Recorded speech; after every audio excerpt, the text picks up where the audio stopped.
মক্কার গলিতে কি যে একটা সুরের ঝংকার ওঠে, হৃদয়ের গভীরে পৌঁছে যায় এমন একটা শব্দ, যেমন মনে হয় আমরা অনুধাবন করতে পারি সেখানে গাছপালা, বিল্ডিং গুলো, পশু পাখি যা আছে সবগুলো যেন একসাথে তালবিয়া পাঠ করে আল্লাহু আকবার, আল্লাহু আকবার, লা ইলাহা ইল্লাল্লাহ, লাব্বাইক আল্লাহুম্মা লাব্বাইক, লা শারীকা লাকা লাব্বাইক, ইন্নাল হামদা ওয়ান নি'মাতা লাকা ওয়াল মুলকা লা শারীকা লাক। এইভাবে যখন তালবিয়া পড়তে থাকে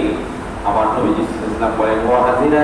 তোমরা যারা তালবিয়া আদায় করো রাস্তায় ঘাটে চলায় ফেরায় পথে সাইতে সব জায়গায়, আমাদের জন্য সুসংবাদ হলো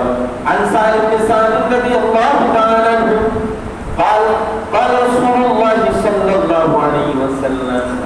ما من مسلم يلبي الا لبى عن يمينه من عن